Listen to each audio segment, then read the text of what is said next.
ওর problem কি আছে, ও তো হোশে থাকে না। ও বলতে বলতে ও নিজের দলের বিরুদ্ধে, নিজের সরকারের বিরুদ্ধে তো বলছে। মদন মিত্র নিজের সরকারের বিরুদ্ধেই তো বলছে। ও কি বলছে, ক্রিমিনালকে রোকার জন্যে পুলিশ দরকার নেই, আমার পুলিশ ঘুরে বেড়াবে। এই কথাটাও যখনই ওখানে কোনো ঘটনা ঘটবে তখনই ও এই কথাটা বলে। ও কোনো নতুন কথা, এই যে ক্যাসেটটা নতুন নয়, এটা আগেও ও বলেছে। ও সবসময় পুলিশ প্রশাসনকে চ্যালেঞ্জ করে, মমতা ব্যানার্জিকে নিজেই চ্যালেঞ্জ করে। অভিষেক ব্যানার্জি কখনো বিরুদ্ধে বলবে, কখনো মমতা বিরুদ্ধে বলবে, কখনো দলের বিরুদ্ধেও কথা বলে। এখন এমন অবস্থা আছে কি ওর কাউন্সিলরও বিরুদ্ধে আছে। 12 জন কাউন্সিলর ওকে যে কোনো সময় থাপড়াবে। মদন মিত্রকে, মদন মিত্রই কথা জিজ্ঞেস করছেন তো আমাকে। তো মদন মিত্রকে 12 জন, ওর মিউনিসিপ্যালিটি 12 জন কাউন্সিলরই তো ওর বিরুদ্ধে। ওর কাউন্সিলর বলছে, আমি বলছি না এটা। তো এখন আপনি যখনই দেখবেন ও বাইট দিলে একদিকে এক ক্রিমিনাল, একদিকে এক ক্রিমিনাল। ও তো পুরো বেলঘরিয়ার মতন একটা বৌধিষ্ঠ জায়গাটাকে ক্রিমিনালদের আখড়া বানিয়ে দিল। সিপিএম জামানায় ওখানে এক ক্রিমিনাল আমরা জানি ছিল, কিন্তু একটা গুন্ডি মতন জায়গাতে ছিল, সে হলো কামারহাটি। ওখানে একজন মেনলি বেলঘরিয়াকে বরবাদ করেছিল, একটা পুলিশ অফিসার ছিল। ও লোককে ধরতো আর ক্রিমিনালদেরকে দিয়ে খুন করিয়ে দিত, পয়সা তুলতো।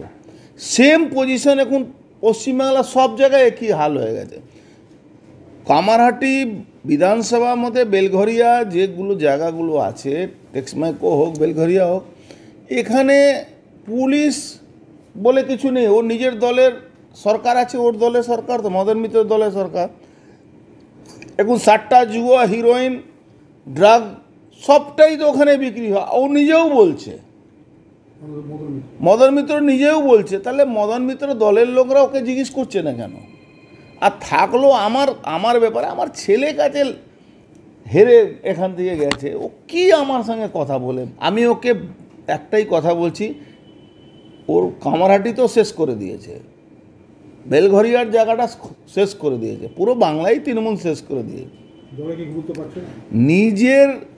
নিজের বাড়ির লোক এটা ক্রিমিনালকে খাওয়া পৌঁছায় জেলে, কোর্টে ডেটের সময় গিয়ে ওখানে বসে থাকে মদন মিত্রর বাড়ির লোকরা।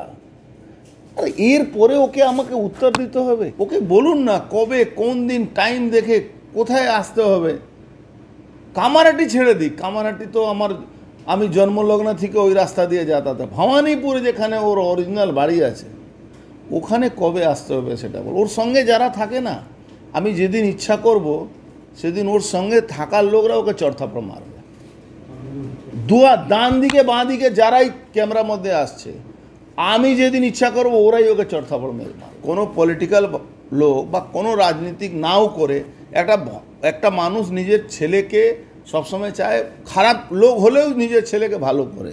আমার এখানে একটা লোক, আমি ছোটোবেলা শুনেছি কি সারা জীবন জুয়া খেলাতো, তার 2টো ছেলে সুপ্রিম কোর্টে আছে, বড় বড় লয়ার আছে। আর একটা মদন মিত্রকে দেখেছি, আর কয়েকজন তৃণমূলের নেতাকে দেখেছি যারা নিজের ছেলেকে গুন্ডা বানায়, তোলাবাজ বানায়। এটা অদ্ভুত কথা, এ তৃণমূল কালচারের মধ্যে। ইভেন সিপিএম ওটা করে না, নিজের ছেলে তো ডাক্তার বানাবে না টিচার বানাবে ছেলে মেয়েকে, আর এখানে নিজের ছেলে মেয়েকে তোলাবাজ বানায়।